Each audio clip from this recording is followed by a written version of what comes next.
Exercise 5.3 first question है, निम्नलिखित संख्याओं के वर्गमूल ज्ञात करने में इकाई के अंक की क्या संभावना है। मतलब ये जो संख्याएं दे रखी हैं, यदि हम इनका वर्गमूल निकालते हैं तो इसमें इकाई का अंक क्या क्या हो सकता है। तो पहला पार्ट है 9801। इसमें इकाई का अंक यानी इसका यदि हम वर्गमूल निकालते हैं तो इकाई का अंक क्या हो सकता है, ये हमें बताना है। ठीक है, हमने पढ़ा था कि जब भी किसी भी इकाई के अंक में एक हो तो उसके स्क्वायर का जो इकाई का अंक है वो भी क्या होता है, 1 ही होता है।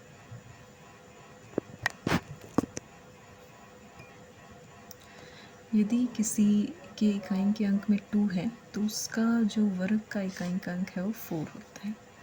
यदि 3 है तो उसके वर्ग का इकाई का अंक 9 होता है। यदि 4 है तो 16 आएगा तो 6 होगा। 5 है तो 25 यानी 5 आएगा। 6 है तो 36 यानी 6 होगा। 7 है तो 49 यानी 9 होगा। 8 है तो 64 यानी 4 होगा। 9 है तो 81 यानी 1 होगा और 10 है तो 0 होगा। ठीक है, ये हमने पढ़ा था वर्ग के बारे में। अब हम वर्गमूल यानी उल्टा बताना है हमें। तो जब भी 1 होगा तो 1 के लिए क्या होता है, 1 के लिए या तो 9 आएगा या फिर 1 आएगा। ठीक है, तो हम लिखेंगे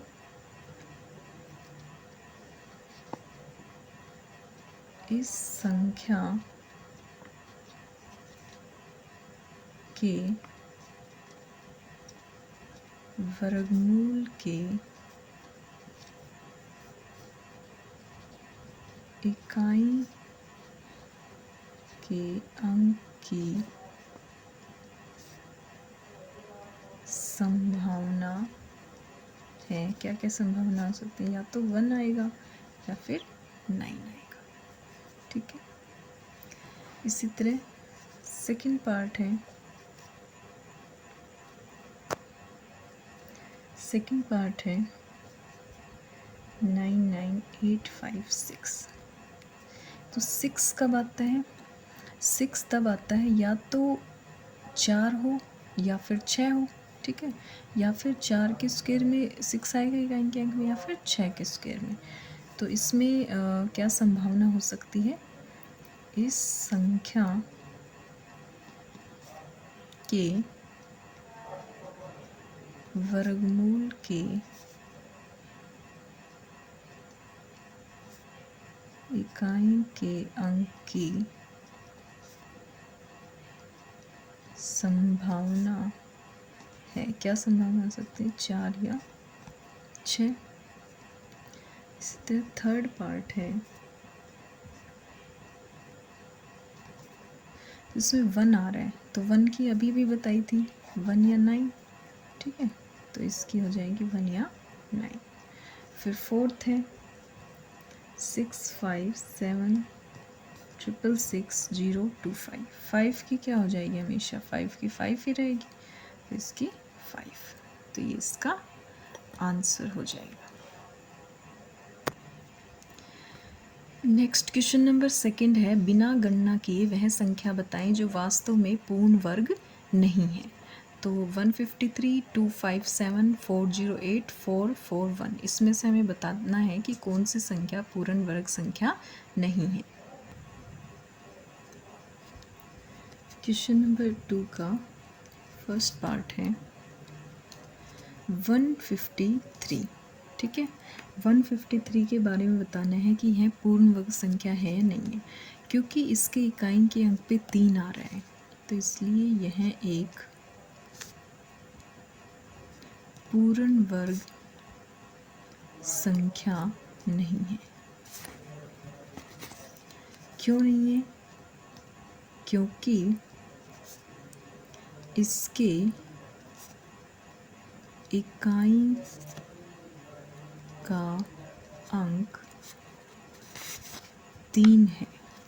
ठीक है, जब भी इकाई के अंक में 2, 3, 7, 8। जब भी ये नंबर्स इकाई के अंक में आ जाते हैं वो संख्या कभी भी पूर्ण वर्ग संख्या नहीं होती है। ठीक है। सेकंड है 257, ये भी पूर्ण वर्ग संख्या नहीं होगी। नहीं, क्यों नहीं होगी? क्योंकि इसके इकाई के अंक पे क्या है? 7 है। इसी तरह थर्ड है, थर्ड में है 408, ये भी पूर्ण वर्ग संख्या नहीं होगी। क्यों नहीं होगी? क्योंकि इसका इकाई के अंक पे क्या है? 8 है। ठीक है। इसी तरह 441, अब इसके इकाई के अंक पे 1 है। अब इसके बारे में हम कुछ नहीं कह सकते कि ये हो भी सकती है और नहीं भी। तो यह है एक पूर्ण वर्ग संख्या हो सकती है। ठीक है, हो सकती है। वैसे तो हमें पता है कि 440 जो 1 है वो 21 का स्क्वायर होता है। ठीक है, तो ये एक पूर्ण वर्ग संख्या हो सकती है। नेक्स्ट तीसरा क्वेश्चन है, बार बार घटाने की विधि से 100 और 169 का वर्गमूल ज्ञात कीजिए।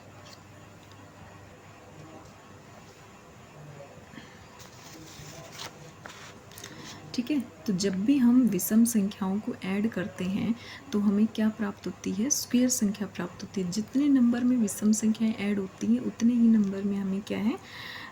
वर्ग संख्याएं प्राप्त होती हैं। तो जब हम 3 विषम संख्याओं को ऐड करेंगे तो हमें 9 प्राप्त होगा, जो कि 3 का स्क्वायर है। तो इस तरह यदि हम विषम संख्याओं को घटाते जाएंगे क्रमशः तो हमें क्या प्राप्त होते जाएंगे? हमें जितने नंबर तक हमारे 0 आता है उतने हमारे क्या होगा? उसका वर्गमूल होगा। तो 100 में से 1 घटा के 99 आ गया, 99 में से 3 घटाया 96, फिर 96 में से 5 घटाया 91, 91 में से 7 घटाया 84, 84 में से 9 घटाया 75, 75 में से 11 घटाया 64, 64 में से 13 घटा के 51, 51 माइनस 15 36, 36 में से 17 घटा के 19, 19 में से 19 गए 0। तो इन नंबर्स को हम गिन लेंगे 1 2 3 4 5 6 7 8 9 10। तो इसका मतलब 100 का जो वर्गमूल है वो कितना हो गया? 10 हो गया।